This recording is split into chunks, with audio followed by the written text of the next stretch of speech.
Alright, we now have access to the next wheeled boss fight, and I now have a healer that's in the middle tiers so that we can actually do that kind of run. So now, it's just a matter of getting my party together, which once again I'm choosing people that can attack most enemy locations, because really the Brigand pounder really comes down to just being able to attack the guy that's going to light the fuse. Other than that, it's a straightforward fight.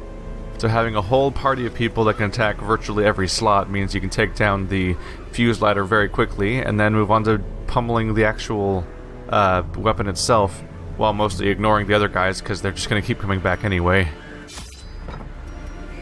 It's a medium run, and it's a boss run, so as a general rule I kind of come in a little over-prepared from time to time, just to make sure nothing goes too poorly. Nice double stack there. Let's see, we often want to eat 8, so an extra 8 will mean... I'll bring an extra stack there. Sorry about that. That'll give us enough leeway for being able to eat and get full benefits from camping, while also having a few other items along the way to help us out. And since we're fighting humans, bandages don't really hurt to have around, because they like to apply bleeds from time to time. I think we're good to go. The wild whispers of heresy roused the rabble to violent action. Such was the general air of rebellion that even my generous offer of gold to the local constabulary was rebuffed.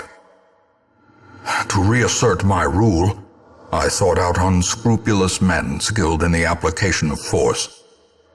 Tight-lipped and terrifying, these mercenaries brought with them a war machine of terrible implication. The smell of sulfur and gunpowder hangs in the air. The war machine is close. Treasure immediately. Oh, you taunting bastard. Okay, so, boss fight's clearly over there. That's by far the furthest place from here, but... they hit me with a freaking treasure room and a secret room immediately. I will say one thing about the sheer size of this place is I don't know if I'm going to want to backtrack. Especially since the game likes to spawn nastiness along the way, so I'm going to go for the treasure room right away, just to guarantee that I get that kind of loot, even if it'll give me environmental encumbrance otherwise. We've had plenty of situations in the past where there was a specific case where I went for the treasure room early on, and I spent the rest of the dungeon kind of regretting that, but then by the time it was time for me to actually be done with stuff, and it was a time where it seemed like it would have been ideal to get the treasure room, everything was going to shit, and I had to leave. Which meant that if I had not grabbed the treasure early on, we would have had to leave it behind, which would have sucked. Let's see. Do I want to backtrack is the question. Either way I have to fight through a curio room, but this one's mandatory. So I'm going to actually go backwards and ignore this room altogether. I think I might want to go for the treasure room over there too, just because treasure good, you know? The way is lit. The path is clear. It might be worthwhile. Only the strength to follow it. But of course I'm a little concerned about how things could get worse along the way. I do have bandages, so we can reach into stuff like the trees without worrying about stuff, but I'm already going for a treasure room and I already have full inventory. Let's not risk too many side things along the way. Hi guys. 2 stress characters and a character that likes to rearrange your party. Cool! It's literally everything I don't want to see. Ha ha ha! Alright, we're going to take you guys out as fast as possible. We'll start with you. Nice. Effective. Press this advantage. There we go. No quarter. Definitely nullifies any need for a swan attack. At least we're getting them mostly down. Bleed, bleed, bleed. Nope. Just to taunt me, they have 1 hit point left too.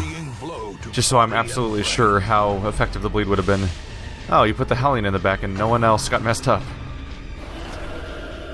This is a good example of why I keep the Arbalest in the back rank, so that if things get slightly rearranged, at least at least we don't ruin her ability to shoot properly. I'm gonna go for a slice, because if I go for point blank shot, we're gonna put the healer on the front, which is not exactly my goal. But at least that attack gets a nice little bonus. Let's see. I should take that guy out just so they don't do anything. Just to be sure of it. Maintain the offensive. Because this guy has the opportunity to do some nastiness, but at least he's alone now. Which seems ideal. So we'll just keep chopping away at him. There we go. Things are mostly fixed now. And thankfully he's a big target, so I get to target him with my attack that normally can't hit the front row. I could move forward, but it seems prudent to just start hitting him a lot. Even if they... oh my god.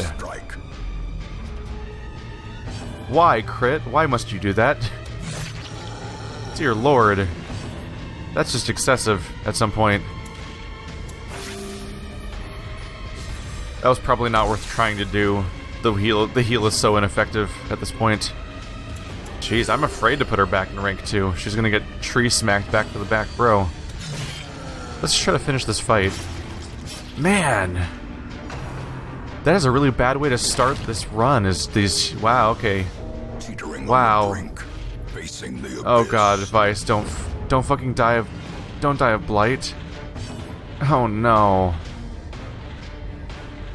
Holy crap, RNG, chill for a second, man. Just chill for a second, Betty. Oh, well, she lived. Ha! Holy crap. She survived. she survived death's door for a moment. Jesus. Alone does not dissuade the sharpened blade. Whew. First fight of the run. Wow. Okay. Try to help out a little bit here with some of the food. Going in intervals of food of 4 here. I'm gonna say, fuck that treasure room. Let's go towards the boss chamber, and hopefully a nice camping moment will help us out along the way. But I'm gonna otherwise just try to get out of here before things get too much worse, while still trying to salvage the mission. She's on death's door, so that's bad for a lot of her stats. Wealth beyond measure. Awarded hey, we got 2 more food. There we go. The good news is, out of anyone in the party to have bad effects from stress damage from death's door, she's probably the one of the least worrying ones, because she'll probably be relegated to healing. The stress damage bonus is a bummer, but I could probably work with it. It really came down to whether or not she was going to get instantly killed by that by the blight that was going to happen at the beginning of her next turn. So her surviving that one dice roll saved us. That would have been just the most horrible ending to this whole story. Do I have any fun toys to play with? Let's not play with corpses. No! I was gonna say let's not play with corpses. But fine, thank you for that. Sweet. I still find it hilarious when the game's like, there's nothing of value in that corpse that used to be a human being. That's right, take that person that used to have a whole life. There's nothing of value here. Just seems so incredibly mean of a wording to say about a corpse. Anyway, I think I can still salvage this. But that just would have been the worst. Now it must be carried home.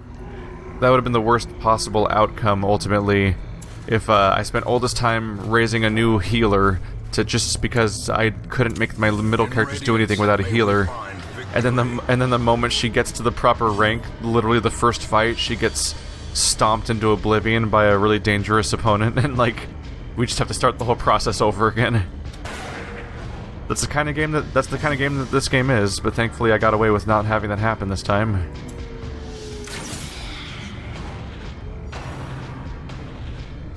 Ah! Stop it! Stop it! Damn it!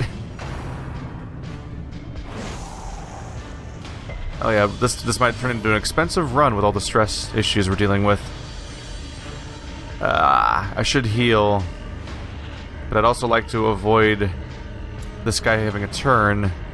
There's a very low chance of me getting a kill though. Low chance of hit mixed with a not a great dice roll on damage either.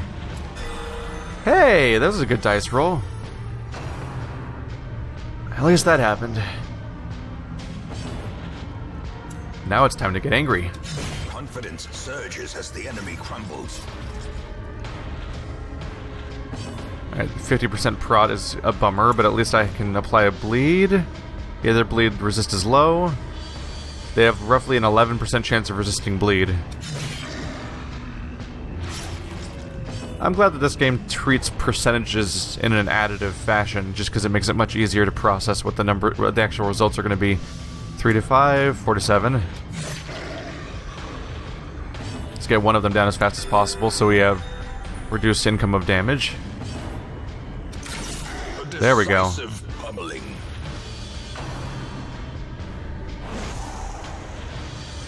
That blight hurts more than the actual attack, ultimately. 6 damage in the long run, and anti-venom's not one of the things I brought along. At least, whatever happens in this run, I get to take solace that these trapezohedrons came by. Unless I screw up and lose them somehow. I actually forget whether or not you get to keep loot if you lose. So he's dead now, thankfully. I forget whether or not you keep loot if you retreat from an entire mission. It happens so rarely that I don't have the mechanics clear in my head. Now let's ruin this guy as fast as possible by applying the biggest bleeds that I have. Let's see.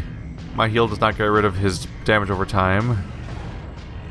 And my best chance of hitting the opponent is blind fire. Hey!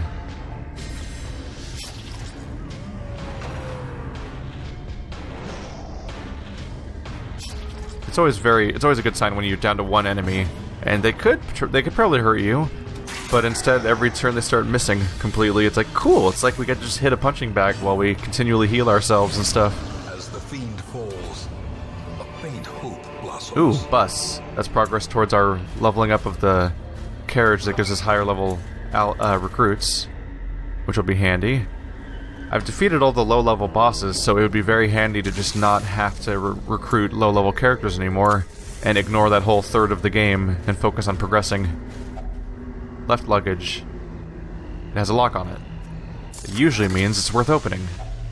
Yeah! Gold, crap. Trinkets and baubles. Paid for in Oh, blood. there's 2 spare food here. There we go. Dealt with, and shovel. Herself, a victim to the spreading corruption. Probably time to camp in the next room. With misintent. Oh. Oh no. Well, that increases the chance of us wanting to camp if these guys are going to be problematic to us. Let's see here. Let's just deal with stress character as fast as possible. Yay! It also heals the person that needed the heal the most. Alright, she's down. No more of that nonsense. Destroy them. Next with the next spore character. Up. Yeah! That's always good news. It's probably best to eliminate the other target before anything else happens with them. Should I do Wicked Hack here? Wicked Hack can't target that row. Let's see, 5 to 10. Bleed for 3 per turn. Means I need to do 7 damage if the bleed applies, which is likely. 9 damage. Alright, they should be dead from bleed then. Good. No, they won't be dead from bleed. What? Did I did math really poorly somehow there, didn't I?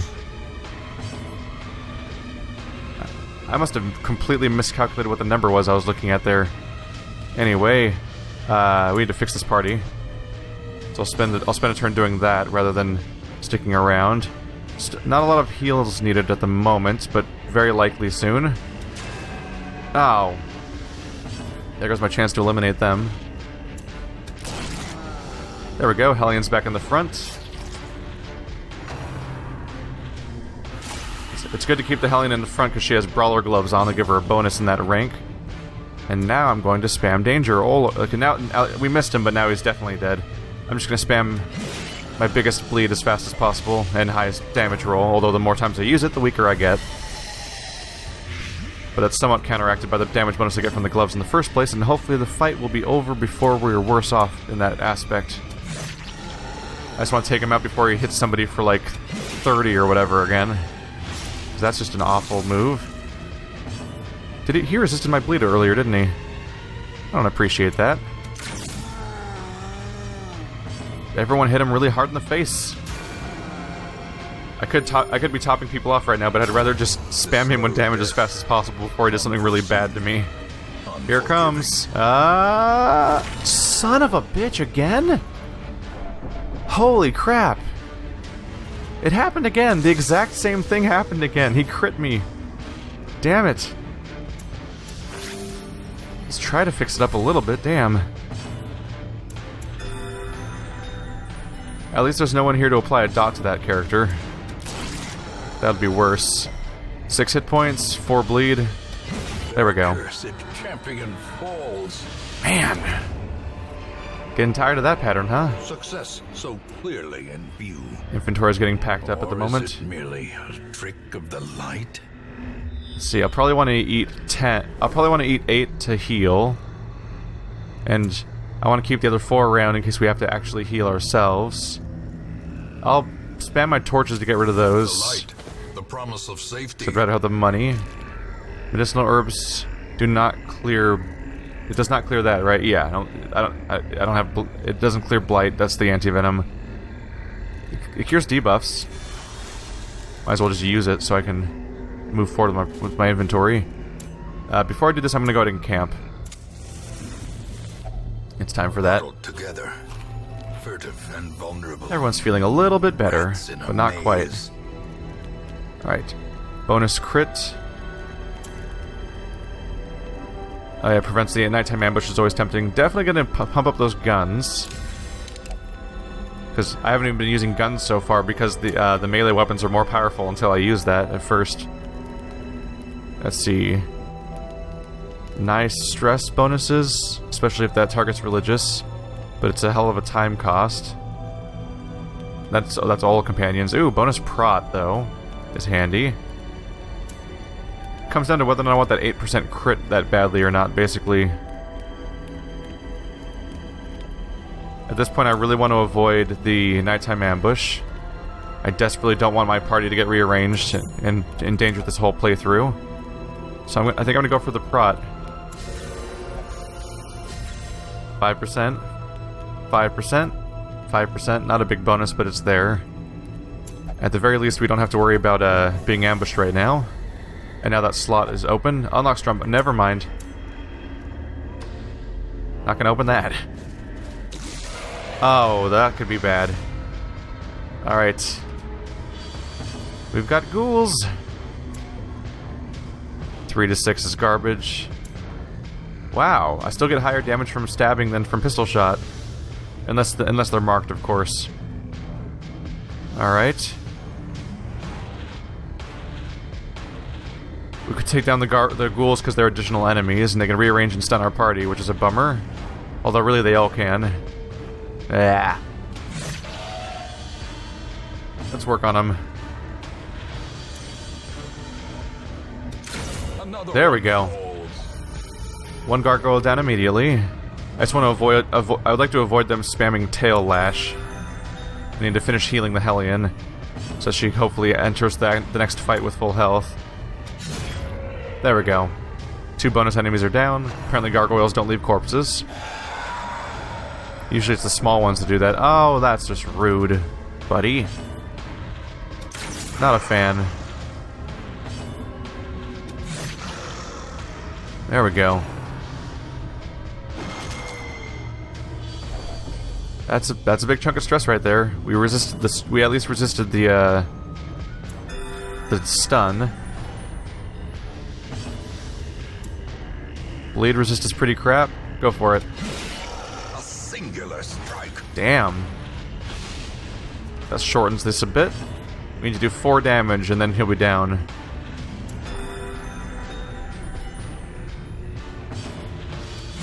Oh! There goes. That wasn't my 4 damage I was going for.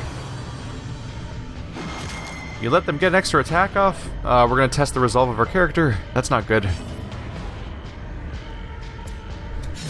Alright. Could be going better. Perhaps the turning point. Okay, we desperately need the deeds. The bandages did not come in handy. None of the... We didn't encounter bandits applying bleed the way I thought they would. Probably gonna drop that at this point. Obviously, we already have Jade. Oh, wait, never mind. We already have a Citrine. We don't... I was totally off base there. We didn't need an extra slot. Alright, stress is high, but overall the party is doing okay. I could equip Mark Target, but I'm ultimately not going to do that in this next fight. I'm probably not going to use it just because it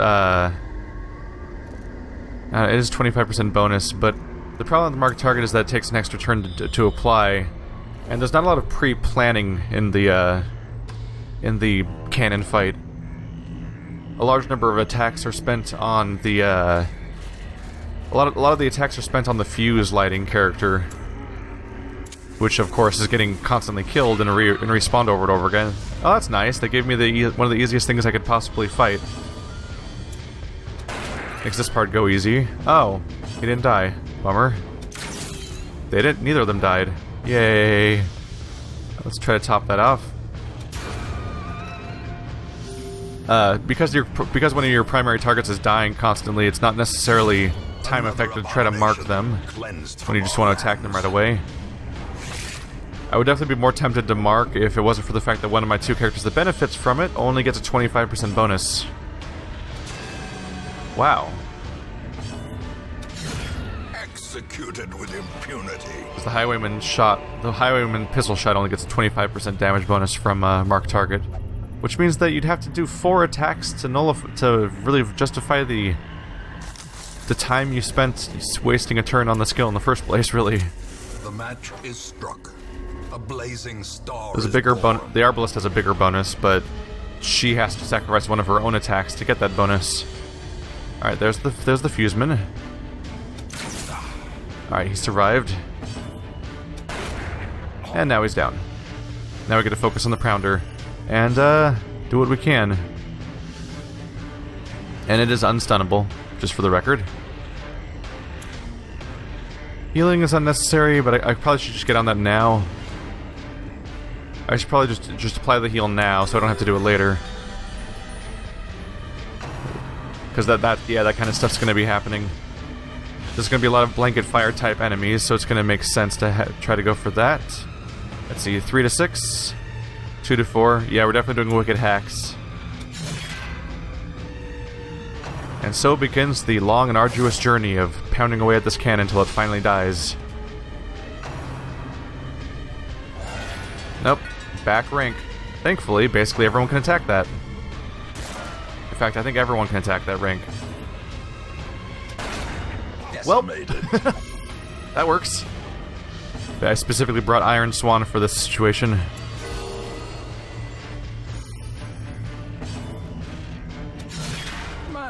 There we go. In all my playthroughs, I have not yet been hurt by the Pounder, because it's a relatively straightforward process to kill the fuse guy. And even when I was fighting the boss for the first time, it was immediately clear, like, oh yeah, let's shoot that thing that's clearly a unique enemy that lights the fuse. Oop, not dead this time.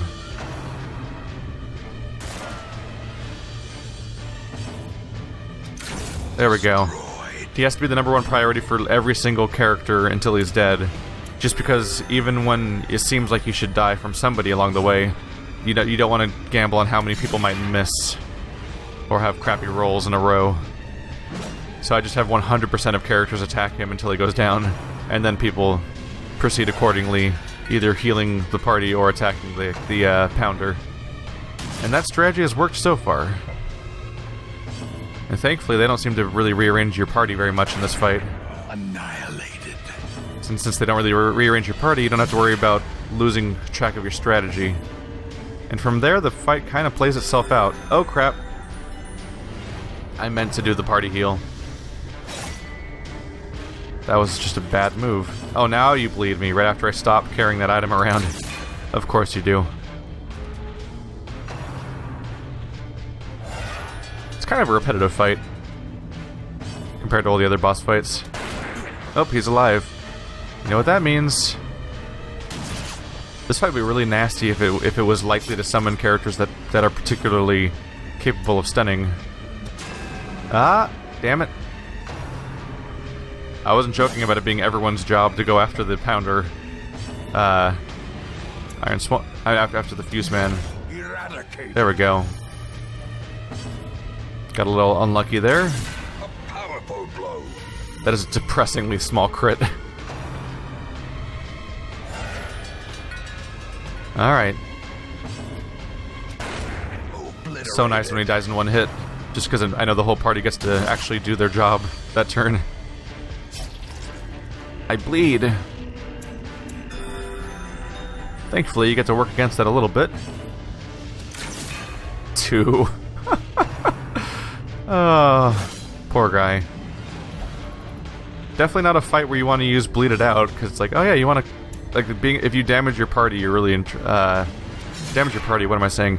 If you if you hurt your damage output, you're just gonna make the whole fight take longer. So something like bleed it out that nullifies your damage output is kind of useless. They're rearranging my party a little bit, which is a bummer, but thankfully I can still attack just fine. I've actually been lucky with how many times I've one-shot the boss, considering how unlikely that is to happen in this situation. Not the boss, one-shot the Fuse character. I could heal the whole party, it's not super necessary right now. I'd rather rearrange the party so that we're back where we're supposed to be. So she can single target heal properly, and so she can attack properly. You just had to go and survive that hit, huh? Nullifying my damage output for the turn. But it's fine.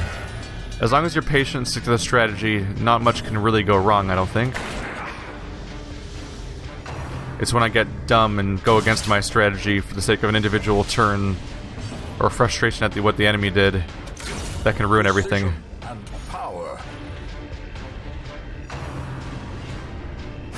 Exposed to a killing blow. Alright, now there's definitely some damage flying around. Thankfully. Oops. Accidentally opened his character sheet instead of healing him. You know, common mistake.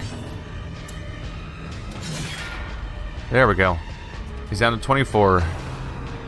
He's got 220 resist at all, so he's not really likely to be bled or anything. So he's the exception. Because normally a high proc character, the whole way of taking them out is to go after them with damage over time skills. Wow. We are not hitting him. This is kind of the thing that worries me. There we go. Whew. Well struck. Normally high proc characters are vulnerable to dots. So having one that's immune to dots really does mean you have to just settle in for the long haul and just keep whacking away at him long term.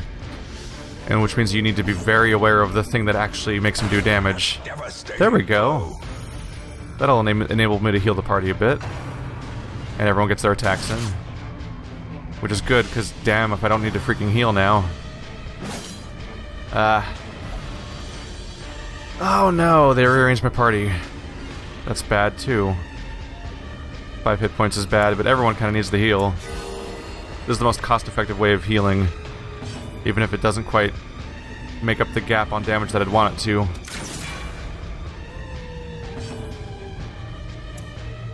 This is a bummer.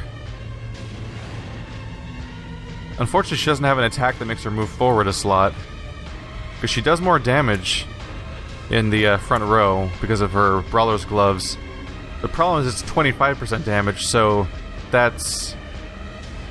If I take the action of moving this turn, it takes 4 attacks to nullify the damage I lost by moving that way. A concern, though, is that this could rearrange my party poorly. Oh crap, he can't... Oh, I should have considered the fact that I think he might not be able to attack properly now. Oh yeah, that ruined him is the problem. Well, crap. Work on the boss, I guess.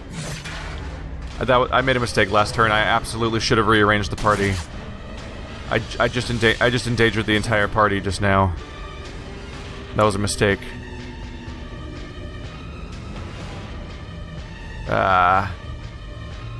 Unlikely to kill. It might be most cost-effective just to try to take out the pounder right now before it gets bad. Shit! I absolutely should have moved the Hellion to the front row. That was the thing to do.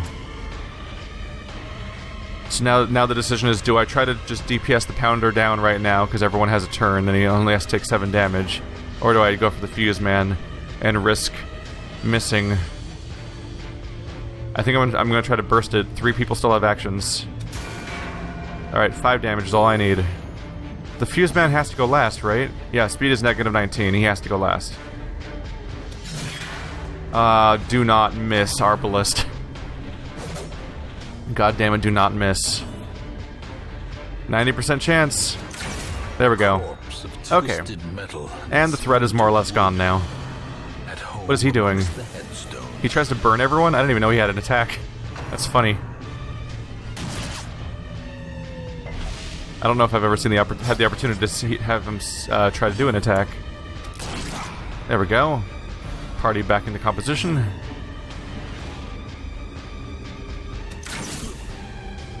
Let's beat them all down. I probably should have taken that guy out first. Alright. Let's definitely keep healing. Poor party is feeling under the weather at the moment.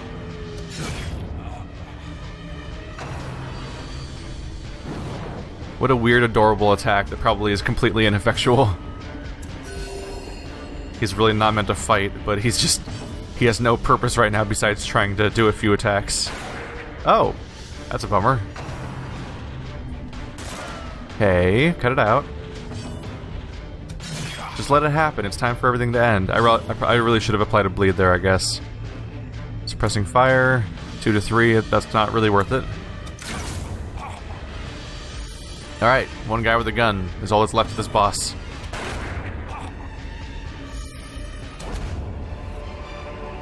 Another Hellions hairpin. That'll spice some money. And driven into the mud. 15 accuracy. Alright. These are both probably worth something. But also, I might keep them around. 15 accuracy in position 4 is great, because that's part of the reason why the Arbalist is in the back. Partly to avoid her getting pulled into the rank 2 ever, but also partly because, yeah, there's certain items that benefit being in rank 4. So I can get rid of... First of all, loot what we can, just the money. Alright, bandages go away for sniper ring. I was still carrying bandages. Crap. That was a mistake. At some point I thought about dropping my bandages so that I could get my, I thought about dropping my bandages to pick up something else, and then I in my head, I thought from then on that I did drop the bandages when I didn't. So I could have cured a bleed. That was dumb.